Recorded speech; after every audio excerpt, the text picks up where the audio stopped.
Olá, começando mais um ABC da Notícia, o programa que traduz assuntos que estão no dia a dia e a gente às vezes nem sempre entende muito bem.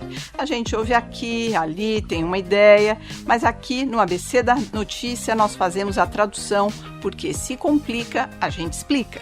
Hoje nós vamos falar sobre o mercado de trabalho e tem duas expressões que estão muito presentes e que talvez você já tenha ouvido por aí. Quiet quitting e Great Resignation. Quiet quitting, em português, desistência silenciosa, termo usado para definir pessoas que trabalham, mas não fazem nada além do combinado com o chefe. Tem uma linha clara entre o profissional e o pessoal. E a outra expressão, que é a Great Resignation, a grande renúncia, é um movimento que começa nos Estados Unidos e chegou também por aqui. Uma grande onda de pedidos de demissão. Nós vamos entender estes fenômenos e explicar também por que profissionais altamente classificados têm tido dificuldade de se colocar no mercado de trabalho.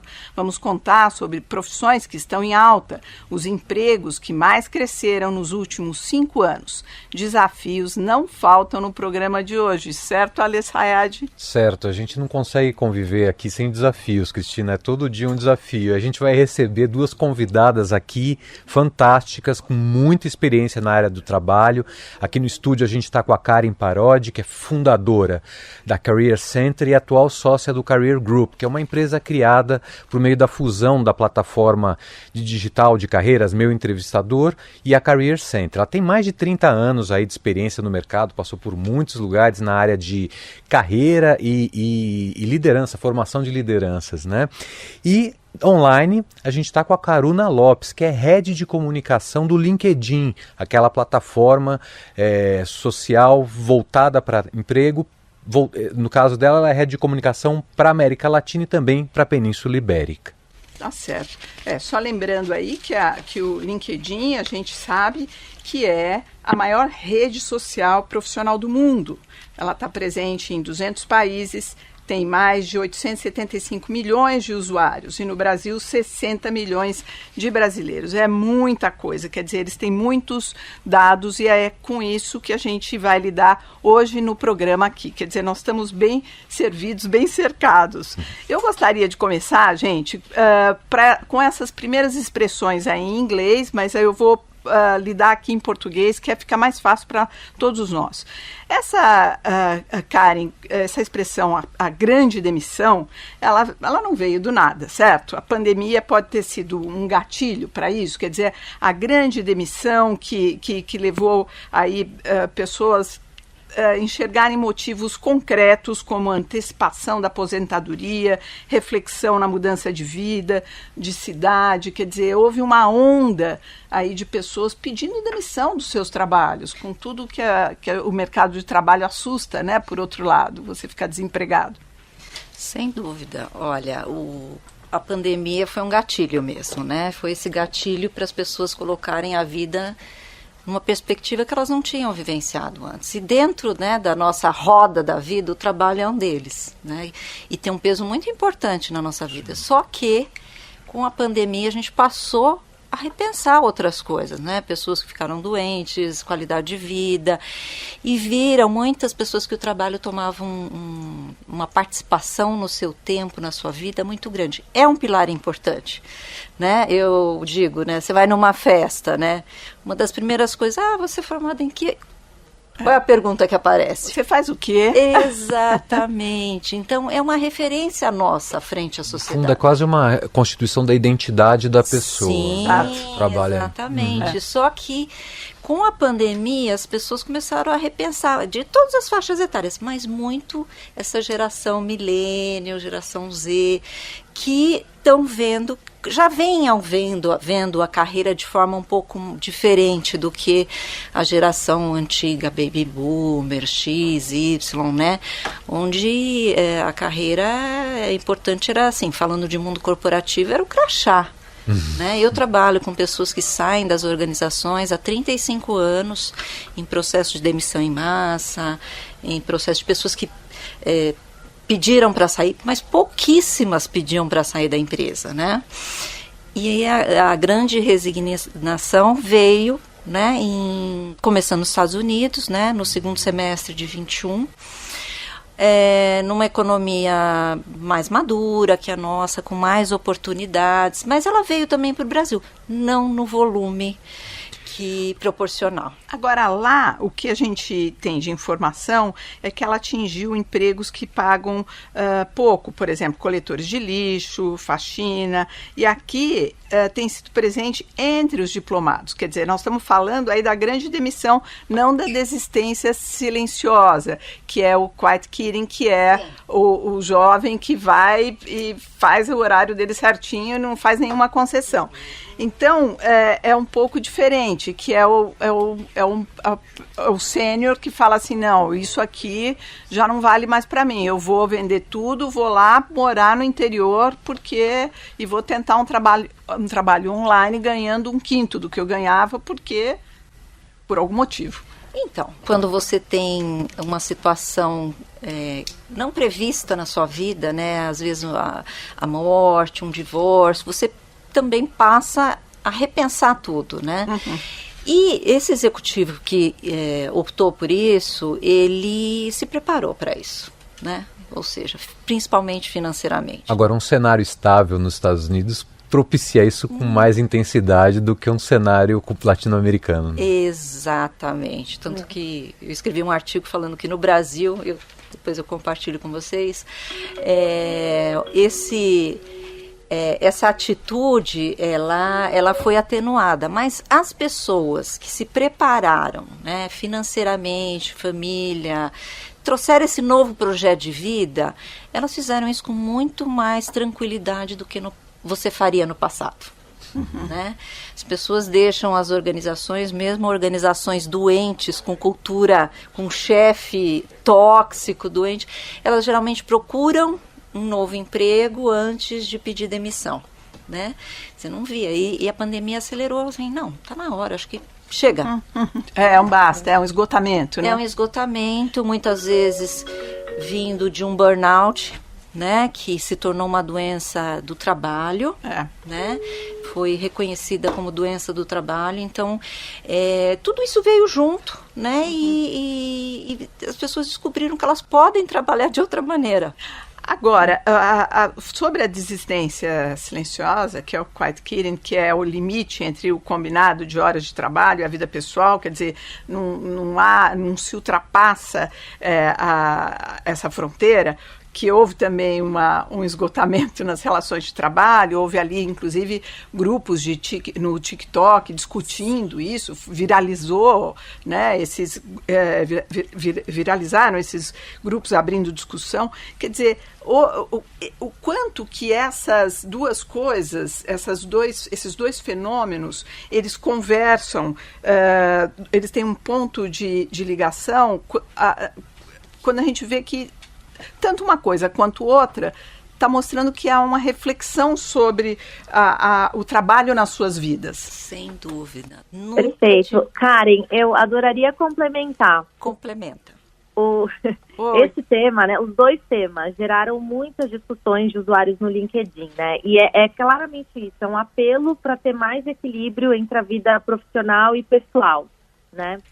E, assim, a nossa visão é que esse quiet quitting, né, é uma correção de curto prazo, né? Ela não, de fato, resolve o problema maior, que é achar esse equilíbrio, certo, entre as prioridades do trabalho e da vida pessoal, né? Eu acho o quiet, né, deveria ser o oposto, deveria ser o vocal, né?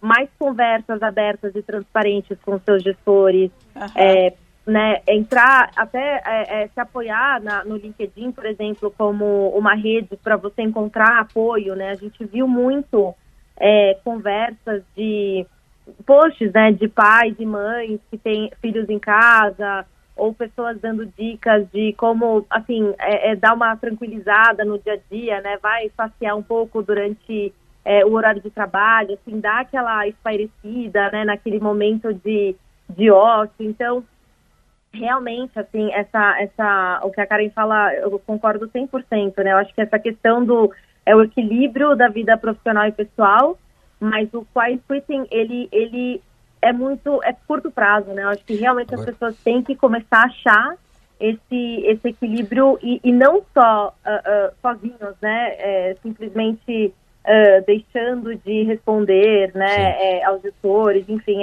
essa conversa vai ser muito mais rico, né? Karuna, para conseguir navegar. Deixa eu te perguntar uma coisa. Você acha que o quiet quitting tem a ver com os limites? É claro, a primeira definição, né, tá ligada a ter a ver com os limites da pessoa, mas o que de desmotivação também existe nessa postura? Desmotivação com o ambiente profissional, por exemplo, com outros elementos do ambiente profissional. Alexandre, a gente até está com os dados inéditos que eu vou compartilhar com vocês agora, que é assim, tá tendo um boom de confiança dos brasileiros em buscarem novas oportunidades no mercado. E são duas razões, os principais motivadores são desejo por salário mais alto e políticas de flexibilidade. Isso se casa, né, com o que a gente está falando. Assim, realmente as pessoas precisam de mais flexibilidade, precisam de um ambiente um pouco mais leve, né, trabalho remoto, enfim. E a gente vê, esses dados mostram que esse nível de confiança ele está maior para profissionais mais jovens. Então, entre os profissionais entre 25 e 34 anos, 82% falaram que se sentem confiantes em seguir para uma nova função, enquanto o percentual para profissionais de 55 anos e mais é de 67%. Então, realmente, esse nível de confiança está maior nos mais jovens, mas, de qualquer forma, 82% e 67% são percentuais altos, né? Então, essa confiança por uma busca de uma nova posição, de um novo desafio, está bem alto. E motivado mesmo pela questão de um salário mais alto e políticas de flexibilidade. Então, eu estava lendo um artigo no jornal Nexo, que é um jornal digital que tem artigos excelentes, e tem ali um artigo de uma antropóloga síria chamada Rafa Hafouchi, um nome assim, e ela diz que esse movimento do quiet quitting, ela diz que esse movimento atinge mais os milênios, que são os jovens que nascem entre 84 e 1995, e a geração Z, que são os de 1995 a 2004. E por quê? Segundo ela, porque tem a ver com as promessas que não foram cumpridas. Então, as promessas eram quais? Eram assim, se a gente trabalhar muito, nós vamos ser recompensados, nós vamos comprar casa, a gente vai ter promoção, a gente vai subir o nível, a gente vai ter dinheiro para fazer uma pós-graduação, e isso não aconteceu. Então, como eles não tiveram isso, então agora é pão, pão, queijo, queijo. Na verdade, traduzindo, é isso aí. Eu vou trabalhar as horas e pronto. É isso. Posso complementar? Por favor. Com certeza. Segundo ela, né? O jovem está muito mais propenso mesmo, porque ele tem uma longa carreira pela frente.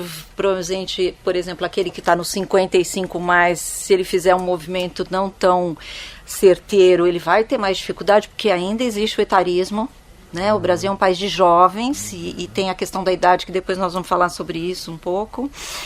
Mas o que a gente tem que olhar do lado da empresa? A cultura dessa empresa. Eu gostaria de saber, vocês trazem aqui uma lista anual com os 20 empregos que mais cresceram nos últimos 5 anos. Qual é a tendência? Quer dizer, nesses últimos anos, as empresas de todo o Brasil precisaram se adaptar aí com a realidade da transformação digital. E qual é a tendência, então, das vagas de trabalho? Elas estão indo mais para esse tipo de perfil profissional? O que vocês enxergam? O que você apontaria para a gente, para o nosso ouvinte?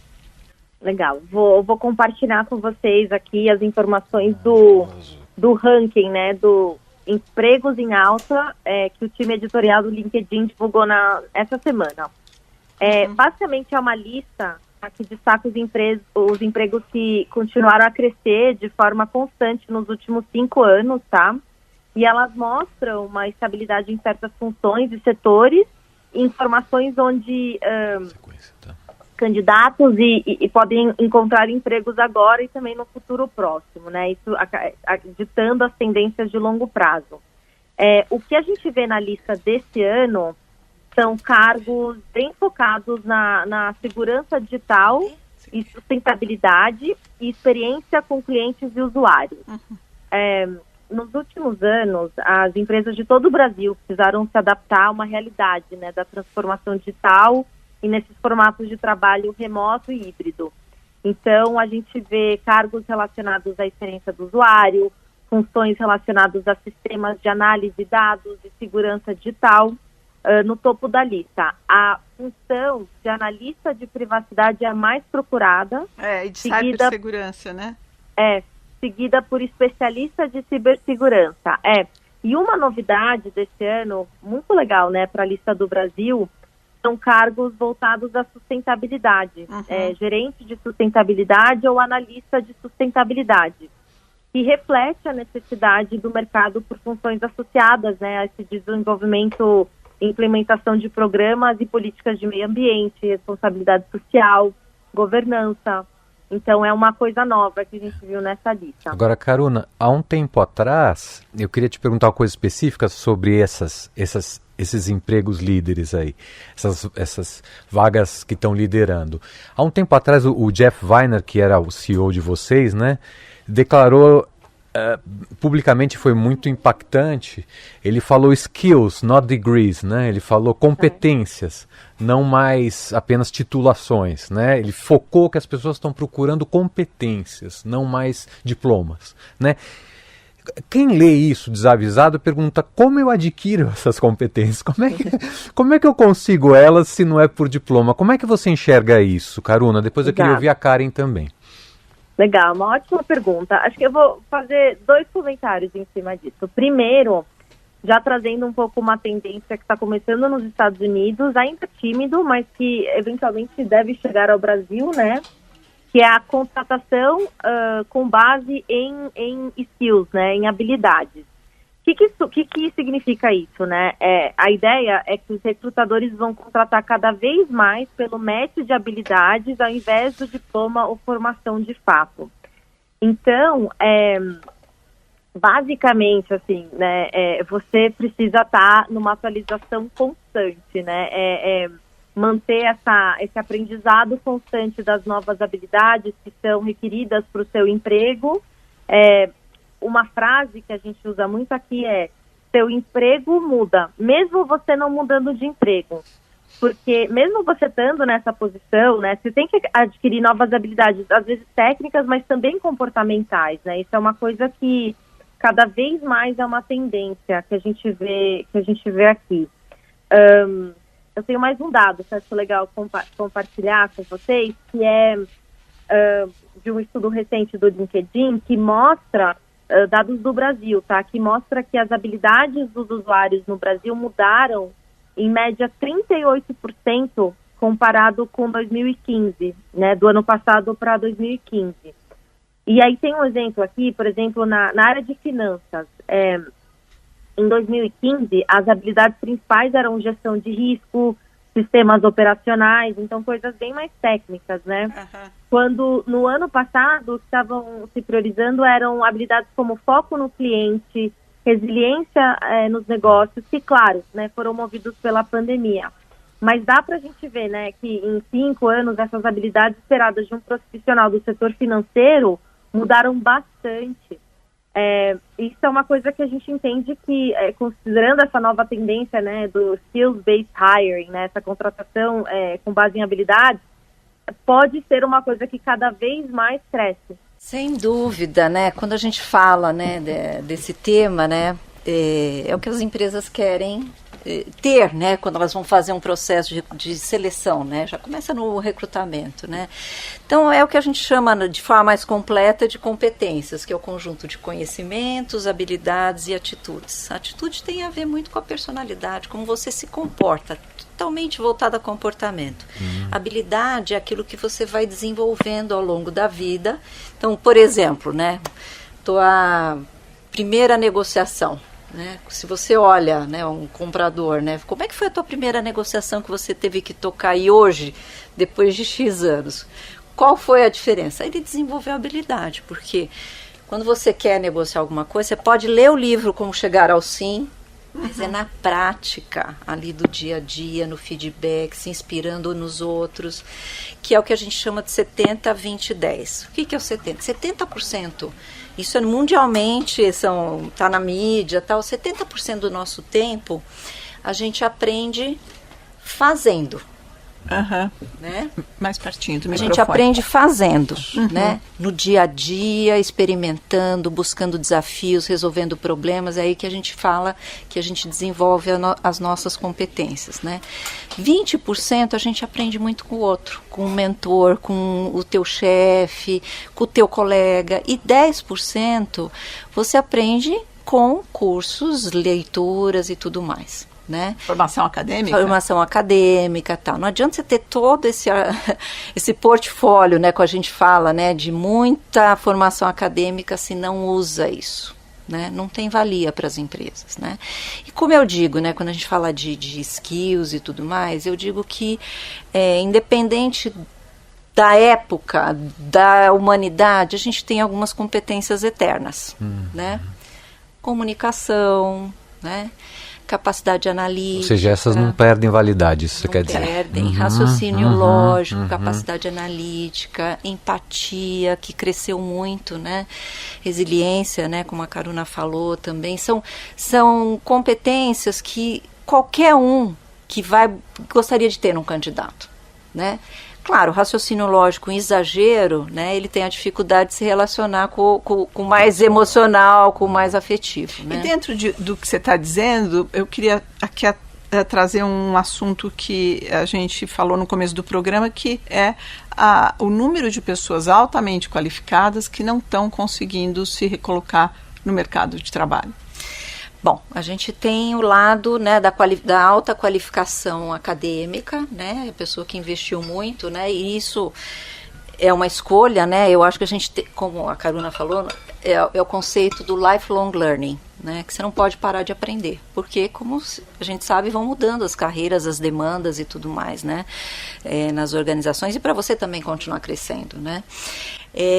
Mas eu já me deparei nesses 30 anos, né, assessorando profissionais aí com pessoas, não são a maioria, que são estudantes de profissão, né?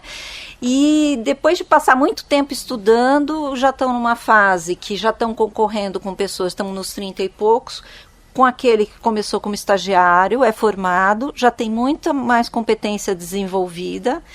Então, assim, isso é um problema, né? A não ser que você queira ir para carreiras onde a parte acadêmica é pesadíssima, né? Ela é importante, essencial, com mestrado, doutorado, dar aula, né? Fazer pesquisa, outras coisas, escrever livro. Agora, esse recorte não tem a ver com, por exemplo, a remuneração, a incapacidade de se atingir determinada remuneração por uma pessoa super qualificada?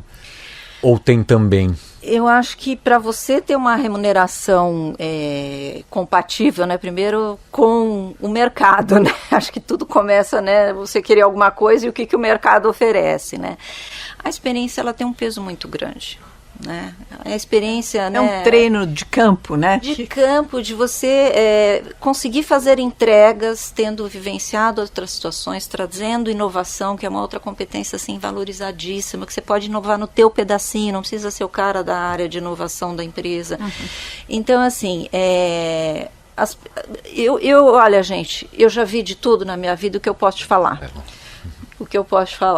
Eu já vi gente muito preparada,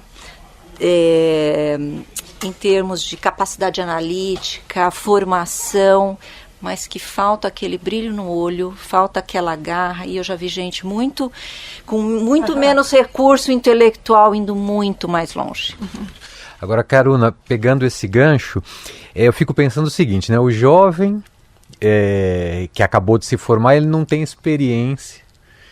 Então, às vezes ele tem dificuldade. O primeiro emprego foi sempre uma questão no Brasil, sabe? Não tem experiência, acabou de se formar. Então, esse é um ponto dessa pirâmide, né? E na outra ponta você tem o cara que é super formado e não tem também trabalho muitas vezes para essa pessoa. Quer dizer, qual que é esse meio da pirâmide, Karuna, que a gente tem aí? Quem é a pessoa que hoje consegue emprego com mais facilidade?